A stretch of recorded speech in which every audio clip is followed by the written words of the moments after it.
USAA knows dynamic duos can save the day, like superheroes and sidekicks or auto and home insurance. With USAA, you can bundle your auto and home and save up to 10%.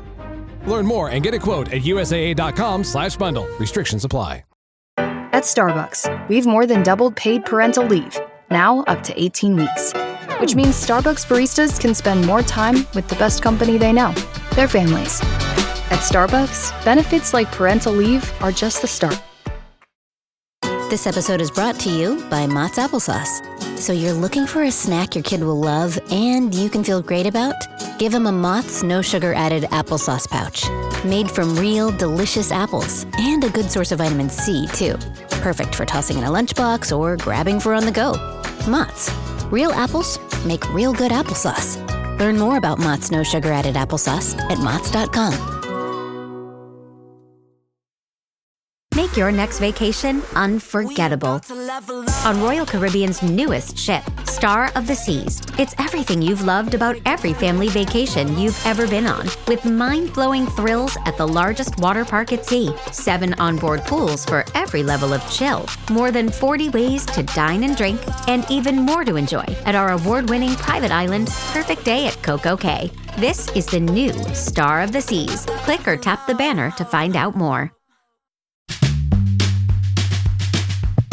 Welcome into the Tour Coach, everybody. I'm your host, Tony Ruggiero. It's the start of a new year, 2025. We've been doing the Dewsweepers Golf Show for almost 20 years, actually right at 20 years, and it's morphed into the Tour Coach podcast from our early XM PGA Tour radio days, and I want to thank you for following along. 2025 is going to be exciting for us. We got a lot of great stuff going on. If you followed along, you know that the Tour Coach they're the stories, they're the people, the conversations that I meet, whether they're players, fitness experts, mental coaches, performance coaches, just the people I meet along our journey, whether it's teaching on the PGA, Korn Ferry, Live Tour, LPGA Symetra Tours, or college players, but especially down at my home at Old Palm Golf Club in Palm Beach Gardens, Florida. These are all the stories and the people that I run into that I think can add some value to your instruction program, help you play the game of golf better. We couldn't do the Tour Coach without our longtime sponsors, especially Shrixon Cleveland Golf. Been with them for over 20 years. Mitch McConnell, Buick GMC, here in Mobile and all over the country. Mitch has been such a huge proponent of us.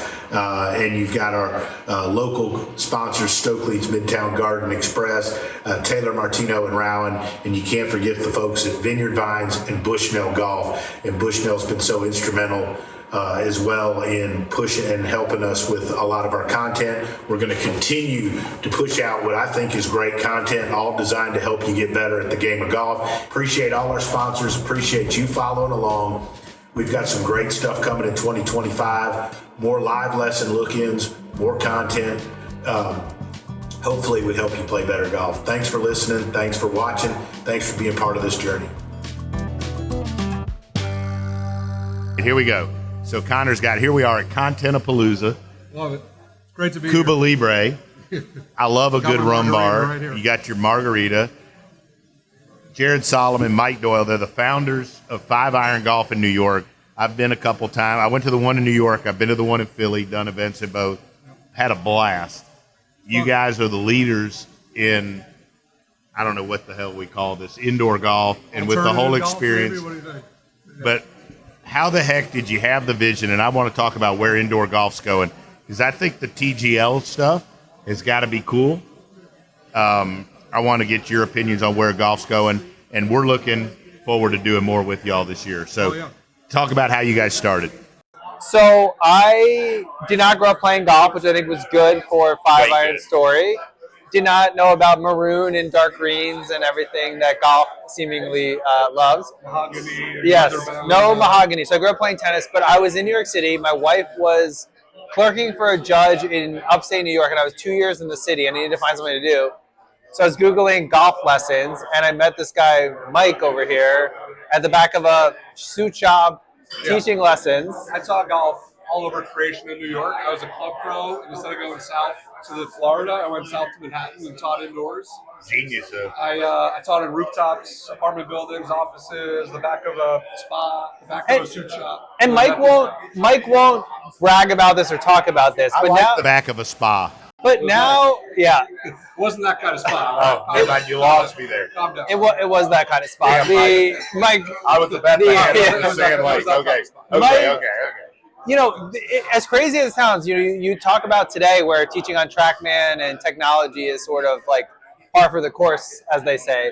But back when Mike was doing it, he was literally one of like 0 people in New York City teaching with technology on a simulator, and like was a pioneer of what everyone just does now and takes for granted that Mike was doing. And that I think is really cool. And doing it in a city that's culturally relevant like New York City that, can incubate ideas. And I want to give a shout out to him and don't blush or anything, but like the first time I met him and I was hanging around there and I was watching, like one of the things I've gotten as I've gotten older, because I'm old, like I like not mentoring, but like mentoring and identifying good young teachers.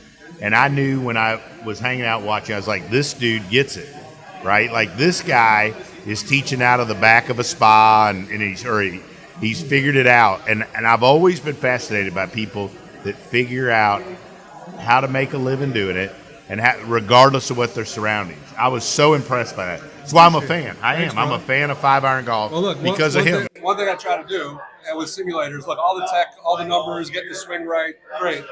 But these simulators these days, getting people ready for the golf course is a big part of it. Yeah. So playing indoors used to be something you only did in the winter, and it wasn't seen. It was seen. In the winter I go indoors. Then I never touch a simulator. We don't see that anymore. We stay busy teaching, playing golf. Our members are hitting balls all summer long. Chicago, New York, we're busy because you play golf indoors, it enhances what you do outdoors. It's not one or the other anymore. Right. We've seen that change for real, and I try to do it in my teaching. It's nice. We try to keep it fun and get you ready to actually play real golf, which simulators do a lot better job of these days than they used to. So what do you think?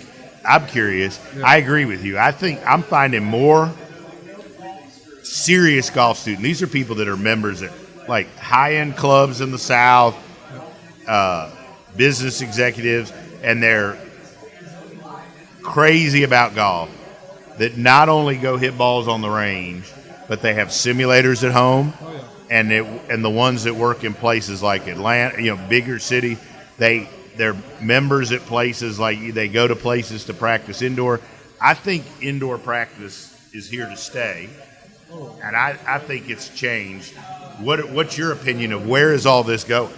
I always say, go into our bag room at 5-iron and you want to get into a club in the country, and you should be able to get there by looking at our bag room. And you're 100% right. And even one thing I used to say about 5-iron is like 5-irons for everyone, and we are, and we're probably more known for being for everyone in a way.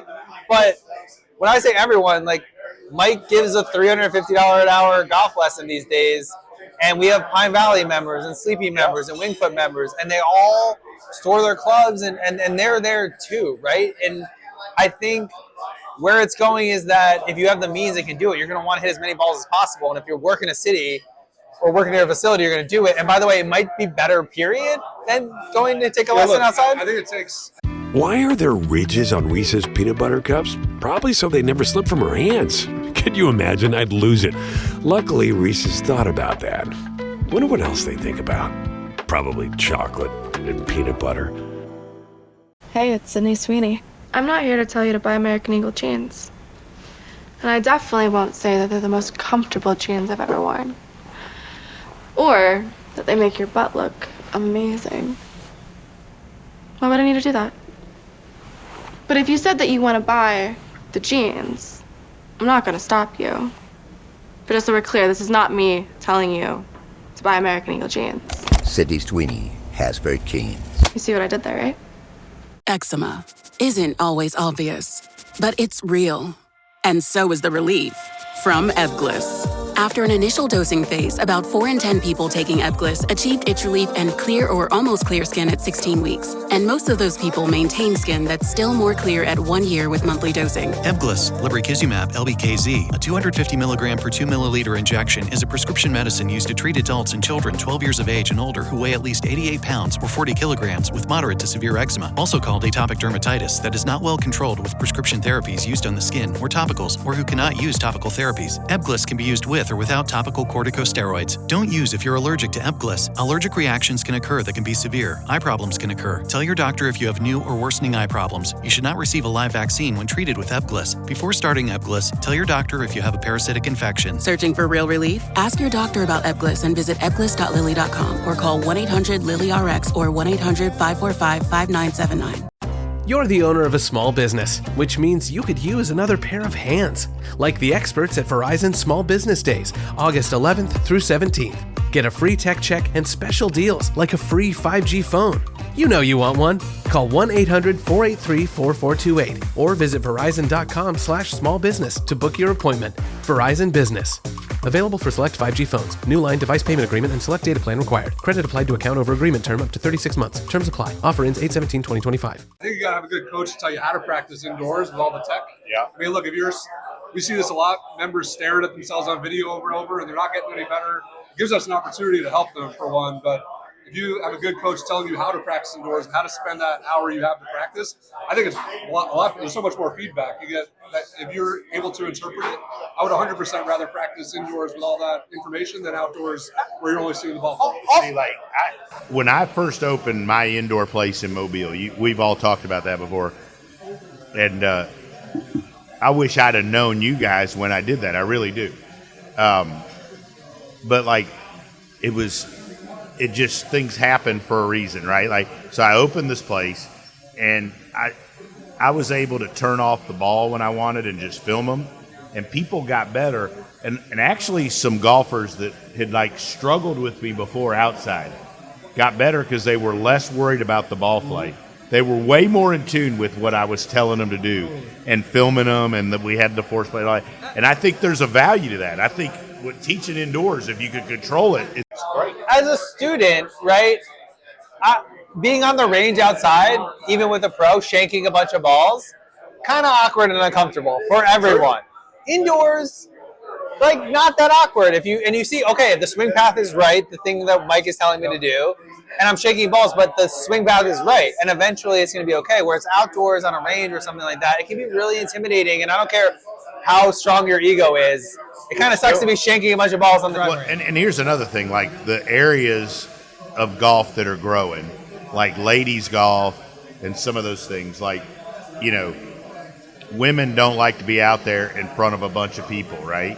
So them being indoors where it's not in front of a bunch of people, hitting into a bay, and it's just you and a teacher, to me is way more palatable for them. The goal for so many students is actually just to feel more comfortable. It's not even they don't need to see this performance piece. They just got to feel like they can show up to a golf course and have a little more confidence.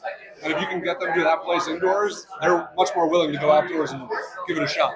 Agreed. I really see that every day, it feels like. So. Yeah, I agree. I think that but I think we're just seeing more and more people that, you were talking about, in these cities, with traffic, it might take you 2 hours to get out to a golf course, so you don't have time. But now that with all the technology, there's a place 2 blocks away you can go into. There's no stopping by. If you live in New York, there's no stopping by to chip some balls and make a few putts after work. That's not happening. Not happening. You're 2 hours door to door anywhere you cut it. Also, look, I think this is feedback for outdoor courses as well, but there's an approachability aspect that is more than just it being indoors. There's graffiti on the walls. There's food and beverage. There's people in hoodies. So if you're learning the game or a little uncomfortable, that's kind of nice. Versus a top 100 course where everyone has to wear pants and you can't have, shoes that are shiny and things like that. So it's not just about the fact that it's indoors. It's that the environment itself is all right, this isn't too serious. And you can get someone like my wife started indoors, and now she feels comfortable playing Sleepy Hollow and going outside and playing a whole full 18 holes. That's crazy success story for golf. Something I said this morning. We were worried. We put this graffiti on the wall day one. I was worried that the Wingfoot member needed their mahogany, their mahogany locker and leather couch. It turns out they like this too. They liked it too. It's not one or the other. They liked our Because vibe. people love golf. And I think in general, so I do these retreats, and this is like right up your alley. And out of necessity, when I started them, we couldn't fill them, right? Or it was hard to fill them. People didn't necessarily know who I was or what we did. And so I started combining juniors and adults and all that. Well, now we're at this unbelievable place, Old Palm, crazy high end in Florida, Palm Beach. Couldn't find them. But like, we'll have kids. We'll have somebody from Alabama. We had somebody from Florida. We had 2 Old Palm members. And they're all together working. But in the end, they all love golf. And then like when they're having lunch, they're all sitting together, right? But in the end, they all love golf and trying to get better. And it's fun to me watching people from different crossroads, different things come together over the common thing is that they like golf. And it's interesting watching how we all hear about all this shit about being elitist. Like, in the end, like all these people can figure out that they get along. We run the biggest league indoors, right? We like to say about 10% of the league actually has a chance to win it. About 20% of the league thinks they have a chance to win it. And the other 70% are just there to hang out and don't care if they win or not. Like, don't even care. They're all playing next to each other, and at the end of the day, no one cares. I believe that the way that I say it is, you've done this before. 50% of the people there are there to drink and have no chance of winning. 25% are there to drink and think they have a chance of winning. That's right. And then 25% actually have a chance to win the league, but are also there to be drinking and having fun. Right. And that's what I like. That night we did that thing in Philly. Yep. Man, it was a great crowd, and I've really enjoyed spending time in Philly because I've got family up there. But like talking to some of the folks, they were like, "Well, this is just where I go hang out." It was cheers for them that they could go have a drink, but also talk golf with other golfers and then hit some balls or get a lesson. It's fantastic. You got it. Kudos to you guys. Thanks, brother. Thanks for always letting me come up and hang out. Anytime. We're going to do some more stuff. Oh, yeah. And hey, congrats on all your success. Thanks, man. Same. One of the best. One of the best. Mike Doyle, Jared Solomon, 5 Iron Golf. We're going to do some shit up there. That's how I'd say it. All right, you're the best.